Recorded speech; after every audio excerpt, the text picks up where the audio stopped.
Hey, You know I don't what know if you know this. You're a fucking pop star. Oh, that's crazy talk. That's crazy. We keep. talk. It's funny every time we see each other after some time, we'll be like, "Yo, it's getting weird, ain't it?" It's getting weird. And It is getting weird. It's though. getting I know weird. that. I'll admit that to you though, on and off camera. It's getting weird, but like in a good way. But it's No, still but weird. but dude, it's like if I'm watching the Super Bowl and you're in a commercial, and then I'm watching SummerSlam and you're fucking, by the way, pulling off what an amazing choke slam. Oh, listen. It was. I probably you get got in that trouble. motherfucker up there. Listen, I hate to say this.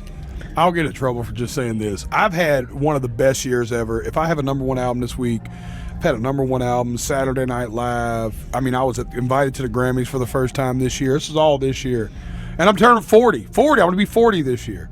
And I can still tell you that I think SummerSlam is probably the coolest moment of the year. Oh, for sure. It's just hard to beat, dude. It's like I got slimed. That's up there, too. That was cool, yeah. But for me, these were big moments for me because I've talked about this a little bit, but not the way I really want to. Is like, this was like inner child moments for me. Yeah. You know what I mean? Like as a kid who grew up in the system, and everybody knows my story. They're exhausted hearing it. I don't want to talk about it no more neither. But just knowing where I'm from, I was, by some decisions I made, had to grow up a little earlier than most people. Yeah. So because of that, I didn't, you know what I mean? Like, you bring me back and slime me? You circle back around and I get to choke slam somebody and I get to listen.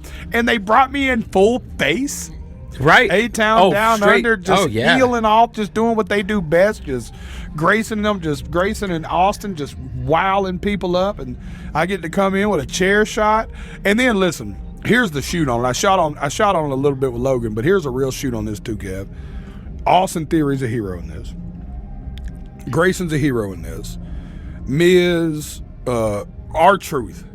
Dude, R-Truth is one of the best humans on earth. I've heard that about him. One of the sweetest, most down-to-earth, what can I do to help you, loving dudes you will ever meet. His character where he confuses stuff is so hilarious, but like if that wasn't his character, that's a piece of his soul anyways. Yeah. Like just that lighthearted spiritedness of who he is.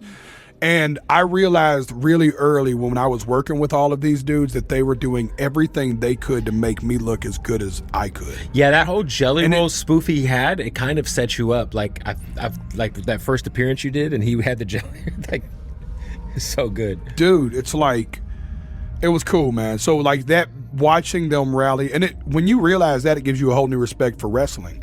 Yeah. I always say it to guys when I tell Eric Church or guys, they don't know the language sometimes, but I'm like, man, in the wrestling world, Post Malone, when he put me on his album, I was like, yo, this is called giving me the rub. Mm-hmm. Like, you're pulling me over right now. Yeah. You know what I mean? Putting me over. You're putting me over, dude. It's like you're giving me the rub right now.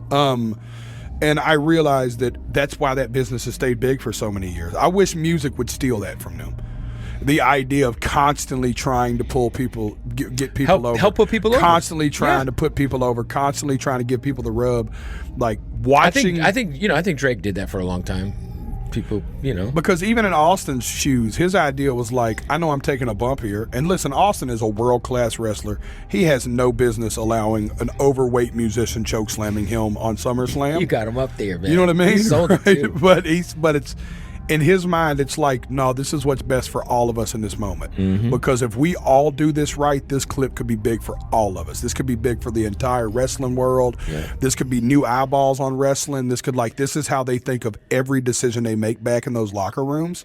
And I admire it, dude. And thank you for letting me come on here and get to shoot on that a little more, because it's like, I'm also obsessed.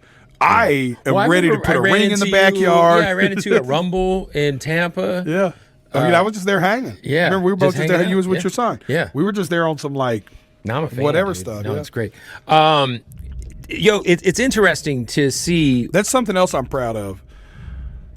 I've never been worked into the show for any reason but being a fan of the show. Right. Because you were just there. Exactly. It was never like a media thing or like businesses hey, let's do put something people that together. makes sense. Yeah, exactly. This was real deal. Like, hey, I'm coming to Monday Night Raw anyways. How early am I allowed to get there, and who can I meet?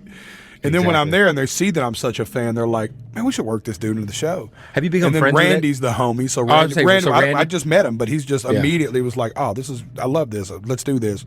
You know what I mean? He immediately was like drawn into bringing me into the storyline with him, which was super, super cool, because he's seen that I was a fan too. And he told me that afterwards. Randy was like, he's like, it's a lot of people that come through here that kind of know what we're doing, but they're not necessarily as.